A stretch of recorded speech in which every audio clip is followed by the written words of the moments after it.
अलाउद्दीन खिलजी का एक सेनापति था, आइन उल मुल्तानी। ये सेनापति जालौर पर अटैक करता है। जालौर का उस समय शासक था कान्हड़ देव। जब ये जालौर पर अटैक करता है तो कान्हड़ देव को समझाता है कि क्यों अटैक करना, फालतू में मारे जाओगे, इसलिए तुम संधि कर लो।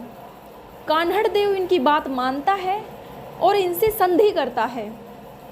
कान्हड़ देव का बेटा था विरम देव। ये दोनों बाप बेटे दिल्ली जाते हैं।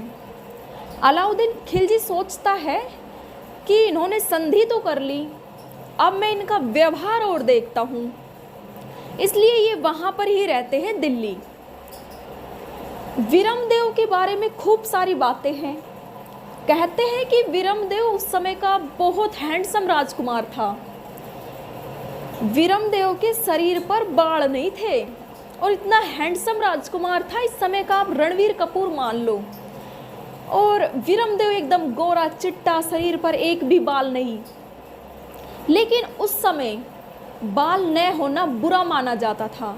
इंसान जितना भालू जैसा दिखता था वो उतना ही अच्छा लगता था। आपने पहले की फिल्मों में देखा भी होगा, अनिल कपूर, सनी देओल एकदम भालू जैसे ही दिखाए गए हैं। अब एक बार अलाउद्दीन खिलजी का दरबार लगा हुआ, वहाँ पर विरम देव बैठा था। तब अलाउद्दीन खिलजी ने विरम देव से बातों बातों में पूछा कि विरम देव एक बात बता, जब भगवान बाल बांट रहा था तब तू कहाँ था? विरम देव ने बड़ा अच्छा जवाब दिया कि सुल्तान, बात आपकी ठीक है। जब भगवान बाल बांट रहा था, जिस स्टॉल पर बाल बट रहे थे, मैं उस स्टॉल पर थोड़ा लेट पहुंचा, क्योंकि मैं उस स्टॉल पर 2 बार चला गया था जहां पर बुद्धि बट रही थी, इसलिए मेरे अंदर बुद्धि तो डबल है। लेकिन जिस स्टॉल पर बाल बट रहे थे वहाँ मैं लेट पहुँचा, तब तक बाल ख़त्म हो चुके थे। तो वहाँ पता चला कि आप वहाँ पर 2 बार चले गए। अब ये बात डायरेक्ट सुल्तान से कहे तो इसमें सुल्तान की बेइज्जती है। लेकिन लड़के ने मजाक मजाक में अपनी ऐसी बात कह दी कि सुल्तान भी कहे और दरबार में जो बैठे व्यक्ति थे वो भी थू थू।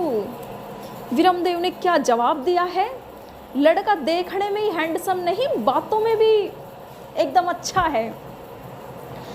अब विरम देव की ऐसी चर्चाएं कि भाई जो सुल्तान से भी ऐसे जवाब दे देता है, पूरी दिल्ली में होने लगी। अलाउद्दीन खिलजी की एक बेटी थी फिरोजा। ये बातें फिरोजा तक भी पहुंची और फिरोजा की सहेलियां, वाह, बंदा तो बस एक ही है, विरम देव।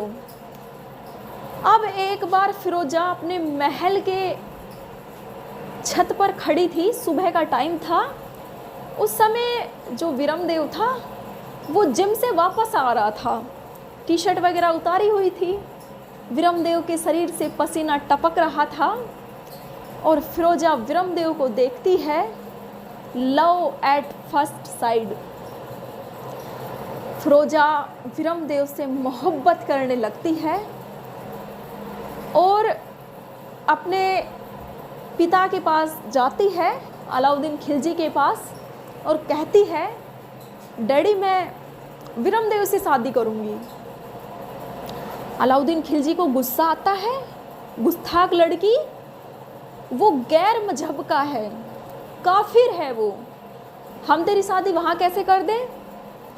फिरोजा फिर कहती है, डैडी मोहब्बत और जंग में सब कुछ जायज़ है। अब अलाउद्दीन खिलजी उसको मना कर देता है। कहते हैं कि जो फिरोजा है उसकी जो मम्मी थी उसकी बहुत अर्ली एज में डेथ हो गई थी। तो फिरोजा रोने लगती है कि मेरे मम्मी नहीं है, इसलिए आप मना कर रहे हैं। अगर मेरी मम्मी होती तो वो मेरी शादी पक्का करा देती ही। अब अलाउद्दीन खिलजी भी सोचता है बिना माँ की लड़की है, मान ही लेता हूँ इसकी बात। अलाउद्दीन खिलजी मान जाता है।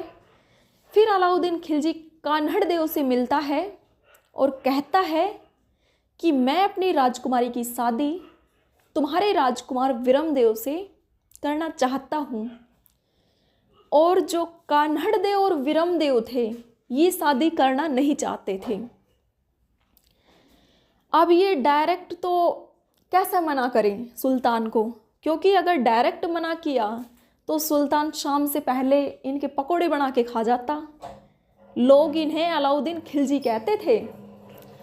फिर कान्हड़ देव ने बहाने बनाए, कहा कि आप इतने बड़े राजा हो, हम तो छोटे मोटे राजा हैं, और रिश्तेदारी होती है वो बराबर की उसमें अच्छी लगती है। अब अलाउद्दीन खिलजी फिर कहता है, अरे इसमें क्या बराबर की बात, विरमदेव अच्छा लड़का है, विरमदेव को हिस्ट्री पॉलिटी ज्योग्राफी सब कुछ याद है, मेवाड़ की का जो इतिहास है उसकी फर्स्ट लाइन से लास्ट लाइन तक कुछ भी पूछ लो, इसलिए मैं शादी विरमदेव से ही करूँगा। अब फिर कान्हड़ देव ने सोचा क्या कहें। फिर उन्होंने कहा कि हमारे पास पैसे नहीं है। शहंशाह ने कहा पैसे नहीं है तो पैसे ले जाओ। अब कान्हड़ देव और विरमदेव ने कहा पहले तू पैसे दे। अलाउद्दीन खिलजी ने इनको खूब सारे पैसे दिए और पहले तो बाप बेटों ने इनके पैसे लेकर जो जालोर का जो किला था उसको ऊंचा ऊंचा करवाया, उसकी मरम्मत करवाई। और फिर अलाउद्दीन खिलजी को मैसेज किया, हम तो ब्याह आज करें न कल करें। अब अलाउद्दीन खिलजी कहता है पैसे ले गए तुम। अब कान्हड़ देव कहते हैं कुछ भी हो हम ब्याह नहीं करेंगे। अलाउद्दीन खिलजी कहता है फिर तो अटैक होगा। अब वो कहते हैं ठीक है अटैक कर लो। अब जैसे ही ये अटैक करने की बात अलाउद्दीन खिलजी की बेटी फिरोजा के पास पहुंचती है तो फिरोजा अपने डैडी को समझाती है कि ऐसे अटैक मत करो, मैं खुद विरमदेव से मिलने जाऊंगी और मैं खुद उनसे बात करूंगी। उसकी बात मानता है और फिरोजा जालोर जाती है विरमदेव से मिलने। लेकिन विरमदेव फिरोजा से नहीं मिलता है। इस मामले में बंदा था तो सख्त। फिर फिरोजा वहाँ से वापस दिल्ली के लिए आती है। फिरोजा की एक धाय माँ थी जिसका नाम था गुल विहिस्त। वो विरमदेव को मनाने के लिए जालोर जाती है लेकिन विरमदेव नहीं मानता है। अब लास्ट में तो क्या इलाज, अलाउद्दीन खिलजी अटैक करेगा। अलाउद्दीन खिलजी ने सबसे पहले जो अटैक था वो 1308 में सिवाना किले पर किया था, क्योंकि सिवाना किले को जालोर किले की कुंजी कहते थे। इसलिए पहले चाबी तो खोलनी पड़ेगी तभी जालोर के दरवाजे खुलेंगे। जब 1308 में अलाउद्दीन खिलजी सिवाना किले पर अटैक करता है तो यहाँ पर कान्हड़ देव के दो भतीजे सातल और सोम वीर गति को प्राप्त होते हैं। यहाँ पर घायल सैनिक विश्वासघात करता है। सिवाना किले पर सुल्तान का कब्जा होता है और सिवाना किले का नाम बदलकर खैराबाद रखता है। फिर वो 1311 में जालोर पर अटैक करता है। यहाँ पर कान्हड़ देव और विरमदेव वीर गति को प्राप्त होते हैं। यहाँ पर बीका दहिया नाम का व्यक्ति विश्वासघात करता है और जब ये बात बीका दहिया की पत्नी हीरा दे को पता चलती है तो हीरा दे अपने पति बीका दहिया को मार देती है। अलाउद्दीन खिलजी का जालोर किले पर कब्जा होता है और वो जालोर किले का नाम बदलकर जलालाबाद रखता है। कहते हैं कि जब जालोर किले पर अटैक किया गया था तो फिरोजा ने सैनिकों से कहा था कि हो सके तो विरमदेव को जिंदा पकड़ के लेके आना। अब जिंदा तो कैसे पकड़ के लेके आए, और विरमदेव के वैसे भी अंग अंग बिखेरे थे, हाथ कहीं पैर कहीं गर्दन कहीं। तो सैनिकों के विरमदेव की जो गर्दन थी वो हाथ लगी, उसको थाली में रखकर फिरोजा के सामने लेकर गए। जब फिरोजा उसके विरमदेव के चेहरे को देखती है तो चेहरा एक जगह पर नहीं ठहरे, चेहरा कभी इधर घूमे कभी उधर घूमे। तो फिरोजा के बारे में एक दुआ है अच्छा सा कि मैं तुर्कों की सारी बातें छोड़कर हिंदू बनने के लिए तैयार थी। हे मेरे सातों जन्मों के पति, जरा अपना चेहरा एक जगह तो रोको। फिरोजा ने विरमदेव से इतनी बेपनाह मोहब्बत की थी कि वो उसकी गर्दन को साथ में लेकर यमुना नदी में कूदकर मर जाती है। ये है फिरोजा का इतिहास।